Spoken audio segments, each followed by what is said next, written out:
कानून अंधा है ये तो सुना था, लेकिन अब बहरा भी हो गया है, ये पहली बार हो रहा है। दलित समाज के लिए न्याय की लड़ाई भी किसी सीमा पर लड़ने वाले जंग से कम नहीं है। जब न्याय के लिए आवाज उठाते हैं तो कानून, सरकार और न्यायालय सभी मूक हो जाते हैं। उनकी चीख पुकार क्यों कानून तक पहुंच नहीं पाती, ये जानना जरूरी है। नमस्कार, पिछले 24 घंटे में दलितों के साथ होने वाली घटनाओं के बारे में जानेंगे जो इस वक्त सोशल मीडिया पर काफी सुर्खियों में है। दलितों से जुड़ा पहला मामला उत्तर प्रदेश के मेरठ से है। दलित महिला सुनीता की और उसकी बेटी के अपहरण को 48 घंटे से भी ज्यादा का समय हो गया है। लेकिन हैरानी की बात तो ये है कि पुलिस की 10 टीमें दलित लड़की की तलाश में लगी हैं, लेकिन अभी तक ना तो बच्ची को बरामद किया गया है और ना ही आरोपियों का कोई सुराग है। वहीं घर वालों ने बताया है कि लड़की की शादी तय हो चुकी थी, लेकिन आरोपी पारस राजपूत की गंदी नजर उनकी बेटी पर थी और मौका देखकर वो लोग सुनीता पर हमला करके रूबी को उठा कर ले गए। इस मुद्दे पर पीड़ित परिवार में आक्रोश है। पुलिस वालों पर चूड़ियां की गई और साथ ही आरोप लगाया गया कि अगर ठाकुरों की बेटी होती तो अब तक घर आ जाती, लेकिन बहुजनों की बेटी है इसलिए 10 टीमें मिलकर भी उसे नहीं खोज पा रही हैं। सच तो ये है कि पुलिस की नीयत ही नहीं है बच्ची को बरामद करने की, क्योंकि फिर ठाकुरों की घिनौनी सच्चाई सामने आ जाएगी। इस मुद्दे पर भीम आर्मी चीफ चंद्रशेखर आजाद ने भी पीड़ित परिवार से वीडियो कॉल पर बात की है और उन्होंने गांव को छावनी बनाने और गांव के किसी भी राजनीतिक दल के कार्यकर्ताओं को ना जाने देने को लेकर एडीजी पर निशाना साधा है कि वो यहाँ गुंडाई ना करें तो अच्छा होगा। वो इसे किसी भी हाल में हाथरस नहीं बनने देंगे। उन्होंने ये भी आश्वासन दिया है कि वो जल्द ही पीड़ित परिवार से मिलने आएंगे। काफी समझाने के बाद पीड़ित परिवार सुनीता के अंतिम संस्कार के लिए मान गया और शुक्रवार की शाम को उसका अंतिम संस्कार कर दिया गया। वहीं दलित समाज ने आरोपियों के घरों पर बुलडोजर एक्शन चलाने की मांग की है। लेकिन हैरानी की बात तो ये है कि जिस मुद्दे पर इतना हंगामा हुआ, उस मुद्दे पर अभी तक सीएम की तरफ से कोई भी बयान नहीं आया है। इसमें सवाल ये उठता है कि क्या वाकई में बुलडोजर एक्शन होगा या नहीं। दलितों से जुड़ा अगला मामला हरियाणा के नूह जिले से है, जहां सोशल मीडिया इन्फ्लुएंसर हंसी उर्फ हंसिल खान को दलित पर आपत्तिजनक टिप्पणी करने और उन्हें अपमानित करने वाले शब्दों का इस्तेमाल करने के लिए पुलिस ने हिरासत में ले लिया है। हंसी खान नूह जिले के पुन्हाना उपमंडल की रहने वाली हैं। पुलिस के मुताबिक हंसी खान ने पेट्रोल पंप पर अपनी गाड़ी में बैठकर सीएनजी की लंबी कतार को लेकर दलित समुदाय की तुलना करते हुए कहा था कि पेट्रोल पंप के बाहर लाइन लगाना बिल्कुल ऐसा महसूस कराता है जैसे कोई दलित छाछ मांगने के लिए आपके घर के बाहर खड़ा हो।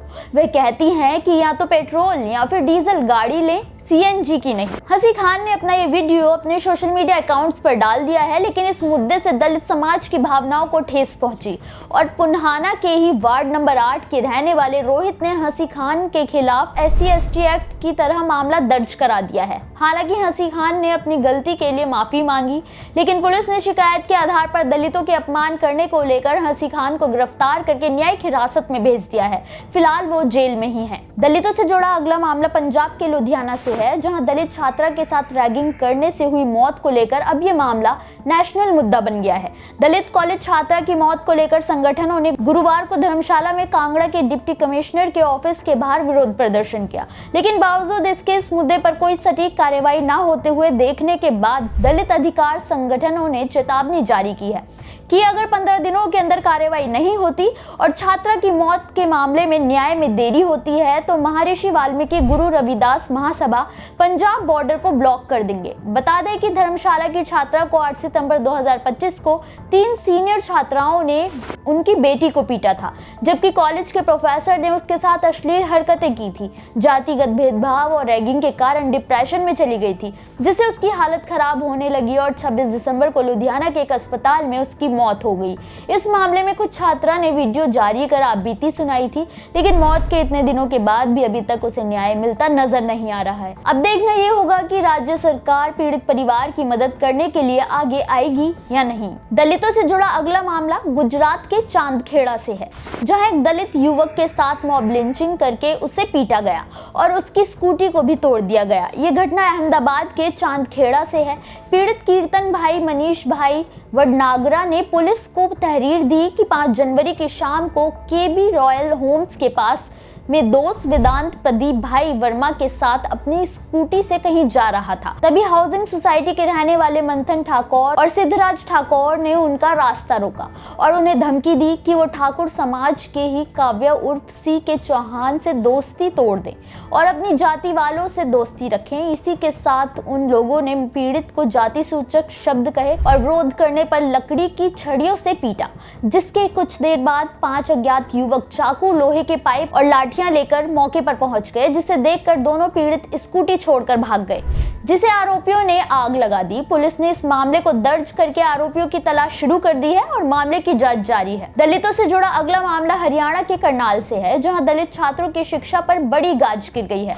दरअसल करनाल के इग्नू सेंटर में SC/ST छात्रों को BA, BCom और BSc में दाखिला लेने के लिए अब से आधी फीस जमा करनी होगी, जबकि पहले 100% निःशुल्क दाखिला होता था। नए नियमों के अनुसार अब SC/ST वर्ग के विद्यार्थियों के माता पिता की वार्षिक आय 2.5 लाख रुपए से ज्यादा हुई तो उन्हें पूरी फीस देनी पड़ेगी। हालांकि एडमिशन लेने के लिए कोई अधिकतम आयु सीमा नहीं है। इग्नू के मुताबिक पिछले 5 सालों में करीब 70,000 SC/ST विद्यार्थियों ने इग्नू से उच्च शिक्षा हासिल की है, जिन्हें मुफ्त ही सेवा दी गई थी। लेकिन अब से नए नियम बनाए गए हैं, जिसे मानना सभी वर्गों के लिए अनिवार्य होगा।